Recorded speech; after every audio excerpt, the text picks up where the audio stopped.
One thing about our meetup, which is different than most of others, a lot of meetups will have speakers, which I think is cool.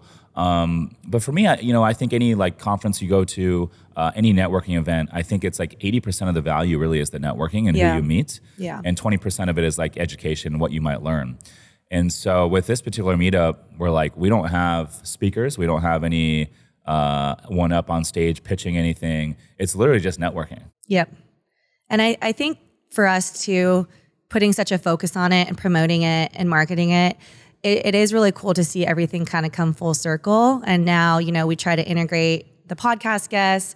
We record on Wednesdays and our meetup's always on a Wednesday. So it's cool, to try to line it up to have them join us. And then just like with our investors as well, like those three kind of things all together are all kind of hand in hand. And so I do really think, just being consistent and, doing it every month really helps. And it's been cool to kind of see it, like I said, come full circle and everything kind of connects. All right, guys, welcome to another episode of The Report Saturday edition. And we got a little sunshine out here in San Diego. I'm excited for the weekend. And I got my co-host, Alex Johnson. Alex, welcome to the show. Thank you. How's it going? It's going really good. We just had an amazing Beers and Deals meetup on Wednesday a couple nights ago. And man, awesome turnout, good vibes. What was your overall impression? Yeah, I thought it was great. It's good to see. I feel like every time we get a good mix of like people who have been there consistently and then always so many new faces. And it's just exciting to meet so many incredible different people. Like I know it kind of like inspires us. So great turnout, great energy. You could just kind of feel it. Great turnout overall. It's crazy how many like new people we meet at all these meetups. I've like every single time I'll connect with so many new faces and it's inspiring to just meet all these folks. I mean, I've done deals with people that I met at this meetup. I've seen other people partner together and do deals, which is pretty cool. We had Jack come out, King of Debt, one of our past podcast guests. He showed up. So it was fun.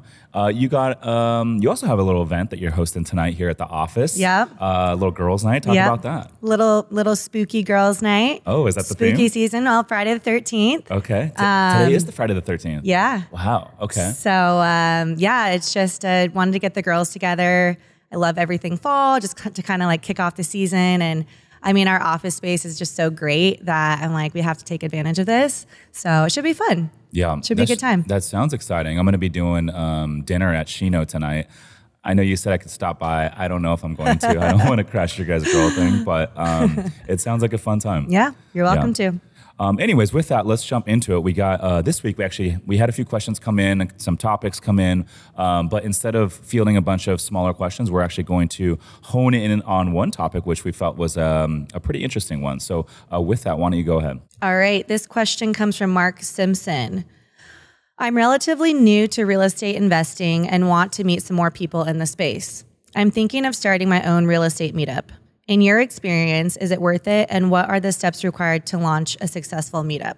Well, first of all, I think if you are relatively new to real estate investing or business or any new niche that you're getting into, I think the most important thing you can do is to start surrounding yourself with a lot of folks that are in the industry. And so the best way to do that is to start going to networking events as a guest. But if you want to take it a step further, you could even start your own networking event.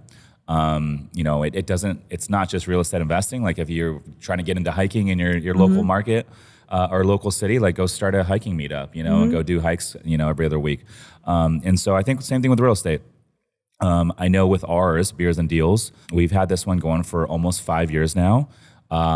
It is the biggest real estate investing meetup here in San Diego, ongoing. And fun fact, this particular meetup, I used to attend 5 years ago as a guest before I even owned any real estate. And it was hosted by Ian and Elena. Shout out to Ian and Elena. They still come to our meetup every now and then, but they have a kid now and they're busy, right? Life gets busy when you have a family. But anyway, so I was attending theirs.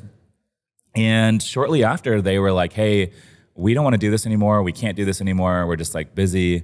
But we want to keep it going, and we feel like you would be the best to keep it going. Would you like to take it over? And at the time, I was already like thinking of starting my own meetup. And so I was like, yes, I'd love to. And so it just like happened at the right time, right place. And since then, we've been hosting it for about 4.5 years now. Kept it going, and initially was at Liberty Station Stone Brewery. Yeah. Was it always called Beers and Deals? It was always called Beers and Deals. Yeah, it's incredible to see kind of like what it's turned into. I think one thing that you always say and you always kind of strive for is the consistency. So, I mean, how many people came to it when it first started? Like, it was a smaller group. I mean, it's obviously grown, but like how big was it, and kind of how have you seen that transition with the consistency? Yeah, so back then it was, I would say maybe like 40 people or so, and it was always a good group. And then I think when we moved it from Liberty Station out to downtown San Diego, Lit Italy, we were at Above Ash for 2.5 years, 3 years now, before moving it to Simone, which is our third venue. But I think that's when it really started to grow. I think when I broke off with the Pack 3 guys, and then we took the Meetup and kind of like really started pushing it. That's when it really started to like blossom and grow. And it's been fun. Then one thing about our Meetup, which is different than most of others, a lot of meetups will have speakers, which I think is cool. But for me, I think any like conference you go to, any networking event, I think it's like 80% of the value really is the networking and who you meet. Yeah. And 20% of it is like education, what you might learn. And so with this particular Meetup, we're like, we don't have speakers. We don't have any one up on stage pitching anything. It's literally just networking. Yep. And I think for us too, putting such a focus on it and promoting it and marketing it, it is really cool to see everything kind of come full circle. And now, we try to integrate the podcast guests. We record on Wednesdays, and our Meetup's always on a Wednesday. So it's cool, to try to line it up to have them join us. And then just like with our investors as well, like those three kind of things all together are all kind of hand in hand. And so I do really think, just being consistent and, doing it every month really helps. And it's been cool to kind of see it, like I said, come full circle and everything kind of connects. Yeah, absolutely. So I think, pros and cons, I think, obviously from a workload standpoint, once you launch a Meetup, it's going to be an ongoing thing. So it's not like, you do it once and then it lives forever. You're going to have to do it over and over and over. And so I think monthly is good because it's like, 12 times a year. It's nothing that's too crazy. If you're committing to like a once a week Meetup, that would be like a lot, right? Yeah, definitely. And it'd probably be easy to get burnt out. So I would say the biggest challenge is the workload, and then finding a good venue. Yeah. Right. But then, after that, once you get it going and get it established, there's so many pros and benefits that come out of it. One, when you go and attend another Meetup that's not yours, you have to go seek people out. But if you're the host, everyone's going to come seek you out. And so I would almost say, like, ironically, if you're like a shy person, it's almost easier if you host your own Meetup because people are going to come seek you out and introduce themselves to you.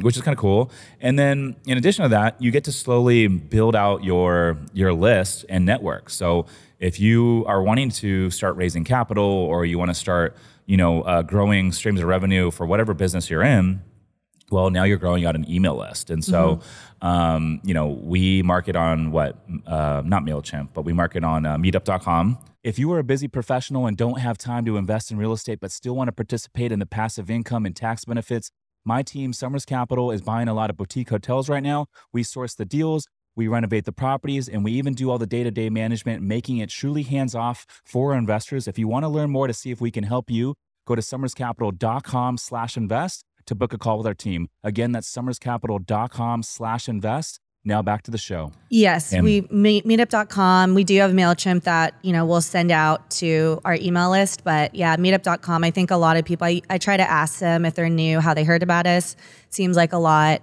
either just from Meetup or even just like from Instagram.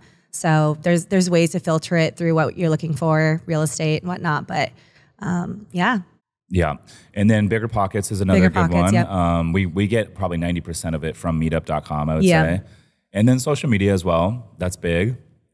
But, and then you start building out your list. And so, our Meetup.com like members for this Meetup, I believe it's like over 2,000 now. Yeah, it's over 2,000, the group. And then with that, we've been getting about like 200 RSVPs to the events. So yeah. And so that's huge. And so you start building out this list, and now, you know, if you have a deal and you want to raise money, or you have an opportunity in whatever prospective business that you're in, now you have this list of folks that have already met you. They've been to your meetup. They know who you are. You have a personal connection with them. They probably trust you in some form. And so now you have this list that you can start marketing to for whatever given business venture that you're in, which is huge. That's very powerful. And so I think like the pros are great. And it also like allows you to be a thought leader in your given market. And allows you to just meet a ton of like really cool people. I've made really good friends in these meetups. I've connected with partners in these meetups, investors. Like it's been fun. And I think, you know, and correct me if I'm wrong, like it's kind of fun to just like once a month go and like have fun and like socialize and like, yeah, you're talking real estate or you're talking whatever, but it's like in a fun way, right? And it should be fun. Yeah, it's very relaxed. I think that's kind of what people like about our meetups is there's not really like a structure or a speaker. Everyone can kind of just relax and, you know, have a drink, and everyone kind of mingles within each other. But yeah, there's not, you know, not too much like stiffness going on or anything like that. So I think that's kind of why people enjoy our meetups as well. Yeah. And, you know, quite frankly, like I don't want to make anyone feel uncomfortable when they come to our meetup. Like I want to make them feel as comfortable and welcome as possible, just like anything in life. But so what do you think is, if someone was to go, like let's say Mark wants to go start his own meetup, what do you think is the most important like first couple steps? Definitely want to create the event on meetup.com. They make it super easy. It's very user friendly. You know, once you create it once, you can kind of just keep duplicating that event and copying it for the next time. So definitely meetup.com, market it on there. If you don't already have a social media presence, I would, you know, start with that as well, because, you know, once you start connecting with others that are in the space and blasting on there, you know, it's going to be shown to others on their search page or whatever it is. So I definitely think meetup.com, social media presence, putting it on there. You never know who's going to see it. And then, I mean, we just get a lot from word of mouth. So if it doesn't pick up right away, I would just say keep being consistent, and it's gonna snowball eventually. But it's just a consistency. Yeah, social media and meetup.com, they make it pretty easy. Yeah, I would say if you come up with like a catchy name, right? Like Beers and Deals is one of them. Like for our yacht meetups, what is it? Cash Flow and Cocktails. So come up with like a cool, catchy name. And then if you go on meetup.com and just advertise it, like let's say 3 or 4 weeks out, you're going to get a group of people. And especially if you live in a big market, you're going to get at least 20 people to show up. And that's your base. That's your baseline. And then you show them a good time, and then they come back, they tell their friends, they bring some of their friends back the next time. You market to more people on meetup.com.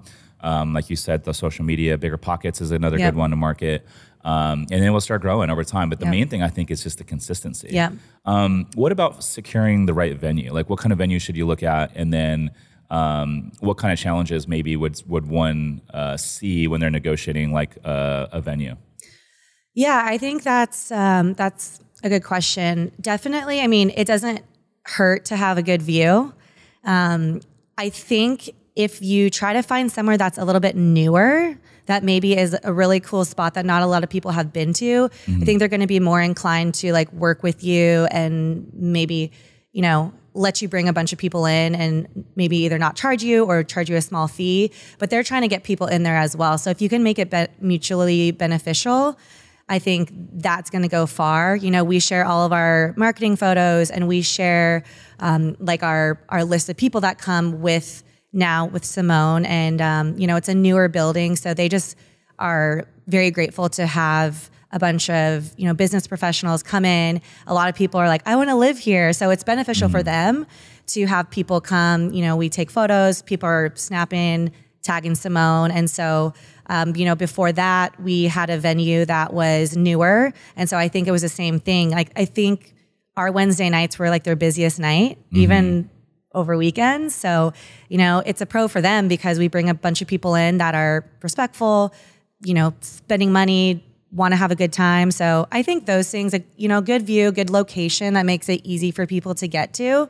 And somewhere newer, I think they're just if you can find somewhere, they're going to be more inclined to work with you and make it easy on you. And that's a really good point that you brought up. I mean, it's not just the view and the location, but I think most importantly, it's like if you go to the busiest restaurant or venue in town and they're already like, it's hard to get in there. Yeah. They don't need you. Right. You're probably going to cost them more money than make them, to be honest.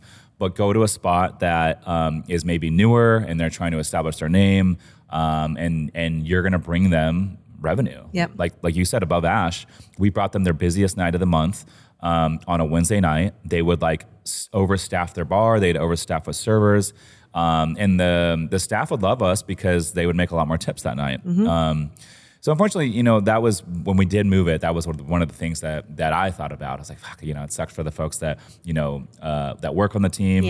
There at Above Ash that took care of us. But sometimes business is business, and you got to do what's best for the overall picture. Oh, I love what you said. If you can, you don't need to bring a photographer, but snap photos and videos, because that's huge. That's huge for marketing for the next meetup, and it's just, I don't know, it's kind of fun to like, you know, people want to see photos of the event. It's just like a fun thing afterwards, you know? Free marketing for them too. Yeah, you know? Absolutely. And then what would you say is like any other bigger like challenges baked in there other than finding the right venue and doing the marketing? Depending on you are, sometimes just like the weather can be a challenge. That's out of your control. But I think finding a good day of the week, we always do it on Wednesdays. I think that's a good day for people. I don't think like Mondays would be good. So choosing the right day.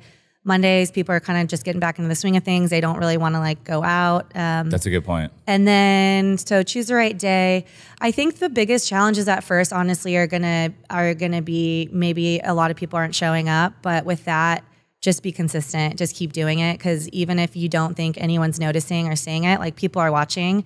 And I think sometimes too, even with our meetups, I think people they'll want to come for maybe a couple months, or even make 6 months before they actually come. And then they're like, oh, like, why didn't I just come earlier? Or they are kind of watching, they are seeing what you're doing. So, you know, keep posting on social media, keep posting it, keep showing up. It'll grow. It might be slowly, but eventually it will. So I would just say, don't get discouraged. I would think that would be another challenge, but it'll grow. You just have to keep going and keep doing it, keep putting your face and your name out there, and eventually people will continue to come. But other than that, I don't think, at this point, we've been doing it for a while, and I think people just kind of know it's, you know, the second Wednesday, and we have a great group of people, so not too many challenges. Everyone's, you know, always respectful, always treats the staff really nicely, and so they look forward to having us. And just keep pushing, just keep being consistent, and you know, it'll only bring you.